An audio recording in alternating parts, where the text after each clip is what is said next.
सौमेंद्र ने तथागत बुद्ध की एक गाथा कही। मैं भी उन्हीं की एक गाथा और कह देता हूँ। कई बार चर्चा हुई है, लेकिन ये सारी बातें बार बार कहने, दोहराने, मनन करने की होती है।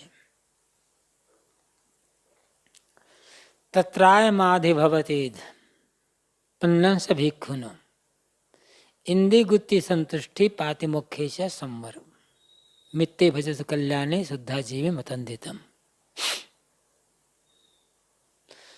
तत्राय माधि भवति इद तत्र अयम आदि। शुरू से, यहाँ पर शुरू से जो प्रज्ञावान भिक्षु है, विवेकवान साधारण साधक है, उसको क्या करना है?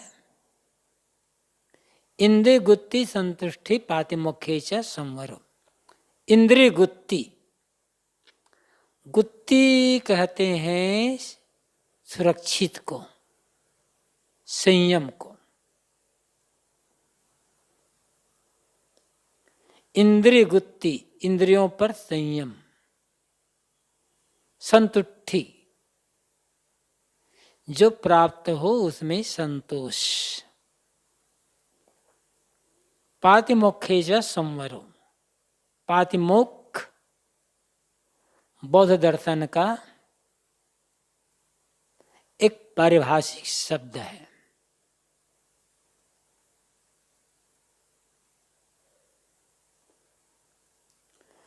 तथागत बुद्ध के वचनों का संकलन किया गया तो उसके 3 खंड किए गए। अभिधम्म पिटक, सुत्त पिटक और विनय पिटक। विनय का अर्थ होता है नम्रता, लेकिन विनय का अर्थ है नियम। साधुओं को जिस नियमों चलना चाहिए उनको विनय कहा गया।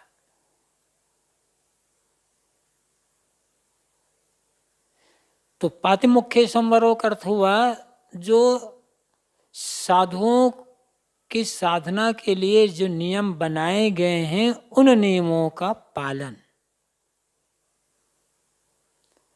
इंद्रिय संयम, संतोष, साधु नियमों का पालन, ये साधकों के लिए आवश्यक कर्तव्य। शुरू से तीनों बातों को करना है। इनके लिए प्रेरणा कहाँ से मिलेगी?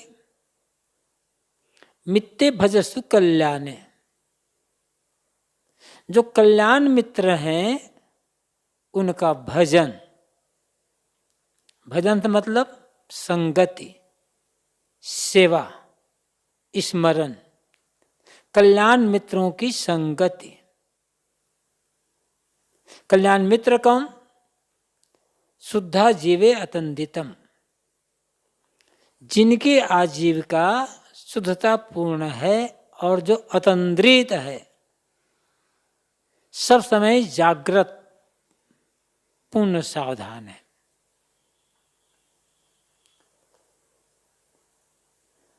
साधकों का हम सब का करना चाहिए।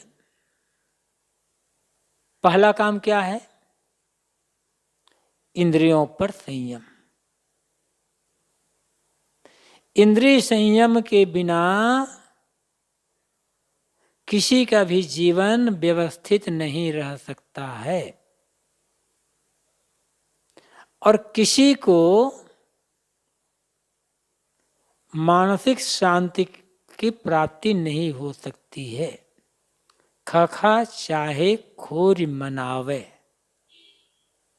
सदगुरु कहते हैं।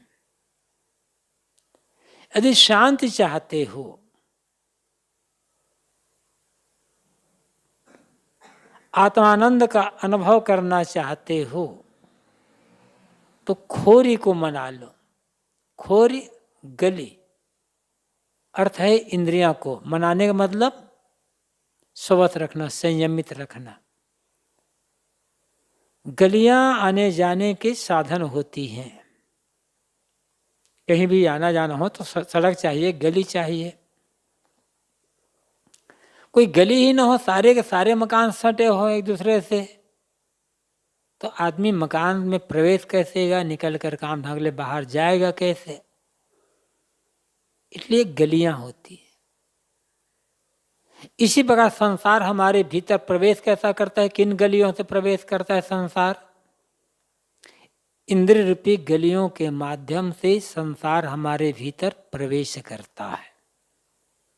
संसार का ज्ञान इंद्रियों के माध्यम से। सावधान नहीं रहते हैं तो फिर वही मोह बनता चला जाता है, आसक्ति बनते चले जाते हैं, भटक जाते हैं। तो सदगुरु कहते हैं शांति चाहते हो, आत्मानुभूति चाहते हो तो इंद्रियों को संयमित करो। तथागत बुद्ध कहते हैं इंद्रिय गुत्ति, इंद्रियों का संयम। ये केवल साधकों के लिए, कल्याणार्थियों के लिए नहीं है, मानव मात्र के लिए उपयोगी है। व्यवस्थित जीवन जीना है, तन मन से स्वस्थ होकर के जीना है,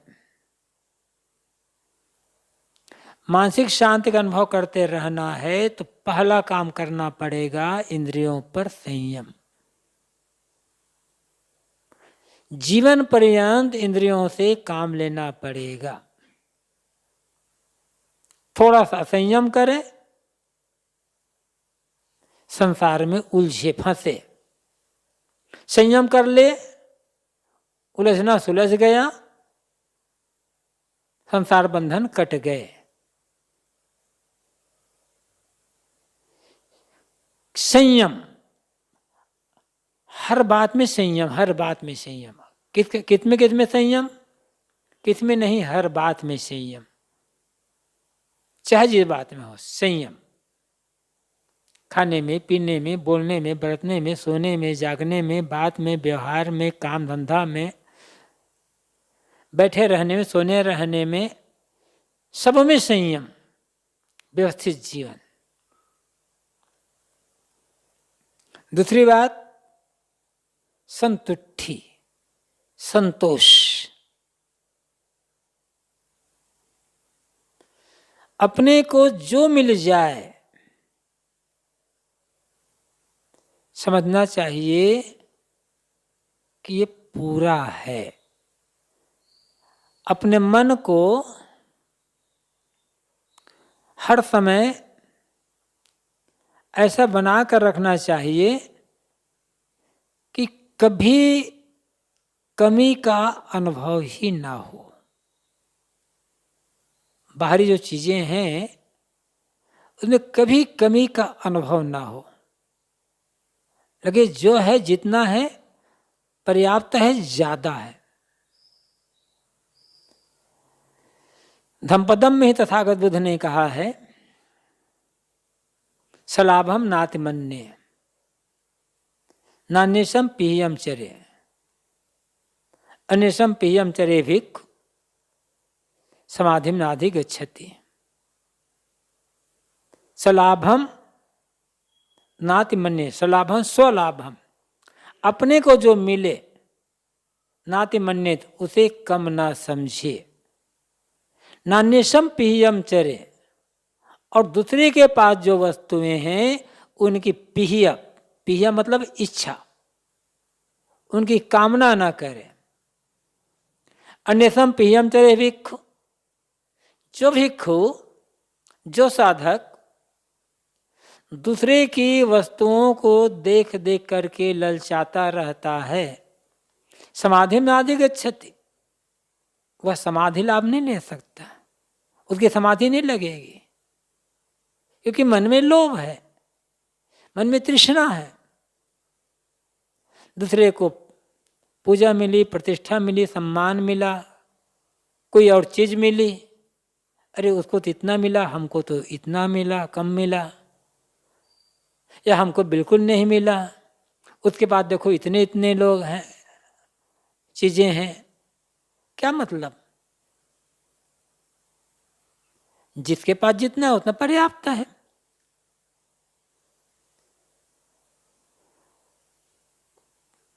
और साधक कह रहा करके ललचाना, ये तो अपने को दुख देना हुआ। ये भी कहा गया है अपलाभो पीछे भिक्षु सलाभम नाति मन्नीत तम वे देव प्रशंसति शुद्धा जीव मतंदितम। जो भी खुद उसको जितना मिल जाता है थोड़ा भी उसमें संतुष्ट रहता है, देवता लोग उसकी प्रशंसा करते हैं। देवता मतलब सज्जन, सज्जन ही साधकों की प्रशंसा करेगा, दुर्जन तो प्रशंसा करेगा नहीं। इसलिए संतोष,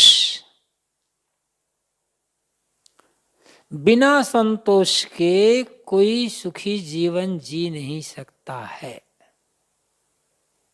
और साधक के लिए कहना है क्या, इच्छाओं के पीछे दौड़ने वाला साधक नहीं हो सकता। इच्छाओं के पीछे दौड़ने वाला तो संसारी व्यक्ति होता है। उसके मन में हर समय कमी कमी कमी, चाहे जितना मिल जाए कमी, उसको कभी पूरा पड़ता ही नहीं है। जिसका मन संसारी वस्तुओं के लिए ललचाता रहता है, वो साधना क्या कर सकेगा? साधना के लिए उसके पास फुर्सत कहाँ मिलेगी? साधना तो संतोषी व्यक्ति ही कर सकेगा। इसलिए संतोष की महती आवश्यकता है। संतोषी सदा सुखी जो कहा गया है, ये कहावत नहीं है, हकीकत है। किसी भी बात में संतोष करके देख लें। सब जगह संतोष नहीं हो रहा पाते हैं मन में, तो किसी एक चीज में संतोष करके देखो। किसी भी चीज में, खाने के में या रुपये पैसे में या अन्य और चीज में,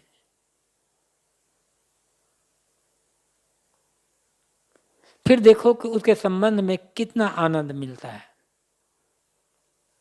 तो पहला काम है इंद्रिय संयम, दूसरा काम सब समय संतुष्ट रहना, तीसरी बात बहुत महत्वपूर्ण है पातिमोक्ष च संवरो। साधुओं के लिए जितने नियम बनाए गए हैं, जिन नियमों से साधना परिपक्व हो सकती है, साधना पथ में एक रस चला जा सकता है, उन नियमों का ईमानदारी पूर्वक समर्पित होकर के पालन करना। नियम ही साधुओं के रक्षक है। संत गुरुजन रक्षक तो हैं, संत सहायक जी के संत ही पाल लगा, रक्षक में रक्षक गुरु, ये कहा गया है। लेकिन गुरु कब तक रक्षा करेगा? गुरु को शरीर छूट गया तब क्या करेंगे? और कोई गुरु किसी शिष्य को सदैव अपने पास बना करके रख कैसे सकते हैं? साथ में रखेंगे कैसे? व्यवहार है, कभी कोई कभी कोई कभी कोई।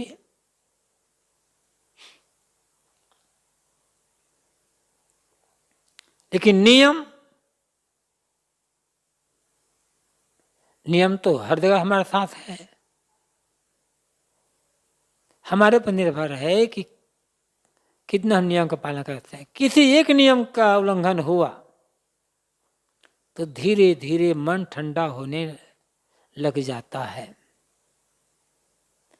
नियमों के उल्लंघन का मतलब है साधना के प्रति लापरवाही और साधना से उदासीनता, संसार की तरफ आकर्षण।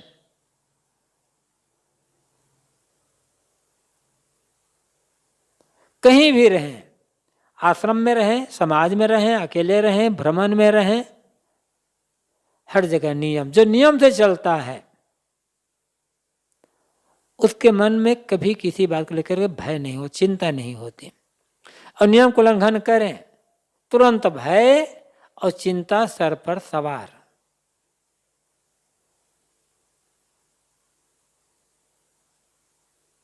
निर्भय होकर के जीना है और निर्भय होकर साधना पथ में चलना है। तो नियमों का पालन, जो नियम से चलता है ना, सब लोग उस पर विश्वास करते हैं। अनुशासन प्रिय, नियम में अनुशासन अपने आप आ जाता है। अनुशासन प्रिय बहुत पुरानी बात है।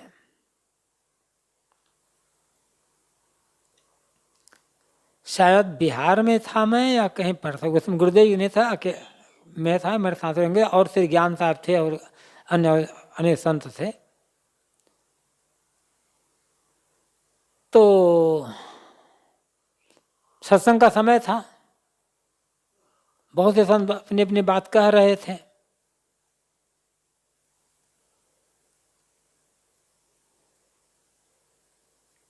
कई लोग बोल चुके थे। संचालक ने मेरा नाम लिया था, क्यों बोले, और कहा कि इतने से मिनट बोलना है, समय का ख्याल रखें। तो उसमें साधु शरण साहब थे, यहाँ बहुत कम लोग जानते होंगे साधु शरण साहब को। साधु शरण गोस्वामी अच्छे विद्वान थे, कबीर पंथ के यहाँ से सिद्धांत थोड़ा अलग था, लेकिन दुबले पतले थे, अच्छे थे, विद्वान थे। तो संचालक ने मेरे लिए कहा था आपको बोलना है, इतने समय बोलना है। तो साधु शरण गोस्वामी ने कहा कि उनको मत कहो, वो इलाहाबाद वाले संत हैं अभिलाष साहब को, और सब नियम से चलते हैं।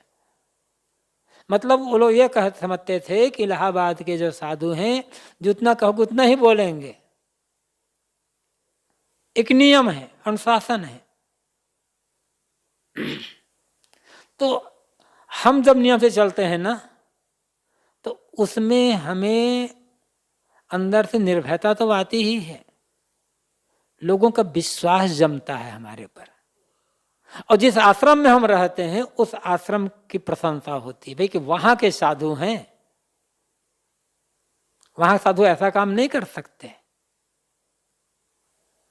तो अपनी भी प्रशंसा, आश्रम की प्रशंसा, गुरु की प्रशंसा और अंदर में निर्भयता, दूसरों का विश्वास, कितने फायदा है नियम से चलने से।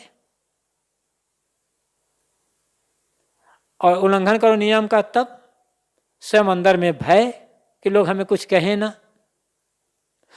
लोगों का विश्वास टूटेगा, समाज में अपमान होगा। जिस आश्रम में रहते हैं उस आश्रम में भी बदनामी होगी।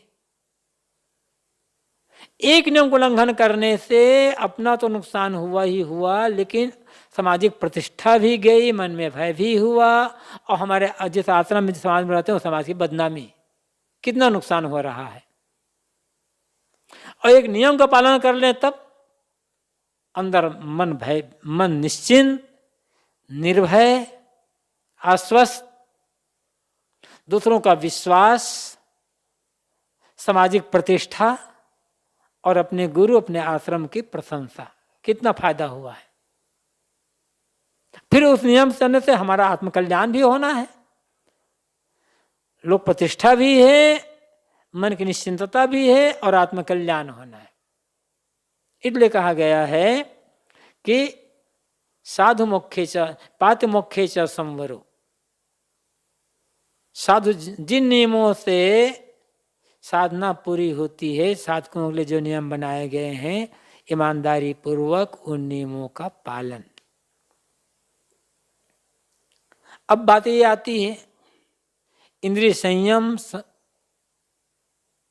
करना, संतोष रखना, साधु नियमों का पालन करना, इनके लिए बल कहाँ से मिलेगा, प्रेरणा कहाँ से मिलेगी, संगति कैसे होगी। तो कहा गया मित्ते भजसु कल्याण। मित्ते मित्र, भजसु भजन करना, सेवा करना, संगति करना, चिंतन करना, यह अर्थ है संगति। कल्याण, कल्याण मित्र, तो कल्याण मित्र संत हैं उनकी संगति। कल्याण मित्र कौन? जो हमें कल्याण की तरफ प्रेरणा करे, जिसकी संगति से कल्याण के लिए हमारे मन में प्रेरणा जगे, हमें बल मिले, वो कल्याण मित्र। अब ये कौन हो सकते हैं? विवेक वैराग्यवान सद्गुरु संत। वैराग्यवान के संग बिन होए नहीं वैराग। सद्गुरु विशाल साहब कहते हैं कि वैराग्यवान संतों की संगति के बिना वैराग नहीं हो सकता है। तो साधक के लिए संसारी व्यक्ति मित्र नहीं हो सकता। क्यों? क्योंकि एक तो वो आपकी बात ज्यादा सुन नहीं सकेगा, उसे तो घर द्वार परिवार की चिंता है रात दिन। अब आपके ज्ञान विचार की बात वो कितना सुन सकेगा? और दूसरा, यदि वो अपनी बात बताते हैं, घर परिवार साहब पत्नी ऐसी है, बहू वैसी है, माता ऐसी है, बेटा ऐसे झगड़ाते वैसे हैं, तो उससे अपना मन ठंडा होने लग जाएगा। उसकी बात हमारे लिए कल्याणदायी होगी नहीं। उसकी बात सुनकर हमारे मन में कुसंस्कार आएगा और हमारी बात सुनने के लिए उसके पास समय नहीं है। तो संसारी व्यक्ति जो मोह माया में घर गृहस्थी में डूबा हुआ है, वो साधु का मित्र नहीं हो सकता। सज्जन है, भक्त है, वो संपर्क है साधारण, वो बात अलग है। लेकिन मित्रता, अधिक संगति, अधिक साथ रहना, वहां से प्रेरणा लेना, वो तो साधु के लिए संत गुरुजन ही हो सकते हैं, दूसरा और मित्र नहीं हो सकता। तो मित्ते भजसु कल्याण है, जो कल्याण मित्र हैं उनकी संगति बराबर, वही रक्षक है, वही रक्षा हो सकती है। उनकी संगति में रह करके ही अपने चित्त की हम रक्षा कर सकते हैं, अपने मन की रक्षा कर सकते हैं, अपने व्यवहार, अपने कर्म, साधना रक्षा कर सकते हैं। और संत गुरुजनों का संग साथ छूटा तो फिर बचाने वाला कोई है नहीं, सब तो डुबाने वाले हैं। तो कल्याण मित्र की पहचान क्या है? फिर कल्याण मित्र की संगति तो करें। कल्याण मित्र की पहचान क्या है? शुद्धा जीवे अतंदितम, जिनकी आजीविका शुद्धता पूर्ण है। शुद्धतापूर्ण आजीविका का अर्थ क्या है? जो ईमानदारी पूर्वक जो अपनी कमाई से प्राप्त हो, उसमें जो गुजर करता है, या किसी के द्वारा श्रद्धा से जो प्राप्त हो, उसमें जो गुजर करता है। दो ही माध्यम है, अपना परिश्रम या किसी द्वारा दिया हुआ। अब साधु को शरीर निर्वाह के लिए बहुत मेहनत तो करना नहीं पड़ता, मेहनत करना भी पड़े तो कोई हर्ज नहीं है। कभी ऐसी परिस्थिति हो कि साधु को शरीर निर्वाह के लिए मेहनत मजदूरी करना पड़े तो कोई लज्जा शर्म की बात नहीं है। गुरुदेव जी कहा करते थे कि सदगुरु विशाल साहब बताते थे, एक जंगल में कुटी बनाकर एक संत रहते थे। जहां जंगल के पास में एक छोटा सा स्टेशन था जहां कुटी थी उनके पास। ये बहुत पहले जमाने की बात है। वहां गाड़ियां आती थी तो संत गाड़ी आने के समय आधा एक घंटा कुली का काम कर लेते थे। कुली का काम कर लिए, उसमें मिल गई, बस फिर अपने उसी में ही खरीद कर खा लेते थे, अपने अपने भजन करते थे। तो कुली का काम कर लिए तो उसकी साधना में बाधा पड़ गई, ऐसा तो नहीं है। मेहनत कर लिए कि ना सोचे कि मांगने कहीं जाना नहीं है, क्यों मांगने जाएं, थोड़ी मेहनत कर लेते हैं। तो वो मेहनत भी ईमानदारी पूर्वक, छल पूर्वक नहीं, धोखा दे करके नहीं। जीविका का साधन या तो ईमानदारी पूर्वक अपनी मेहनत से अर्जित की हुई कमाई हो, या किसी ने दिया हो श्रद्धा पूर्वक, भावना पूर्वक दिया हो, मांगना ना पड़े, उसमें जो जी गुजर करता हुआ। और अतंदितम, अतंद्रित, जो सब समय जागता है, सब समय जागता रहता है। जागने समय तो जागता ही है,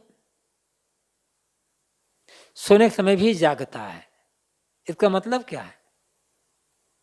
संतों जागत नींद न कीजिए, सावधान रहना।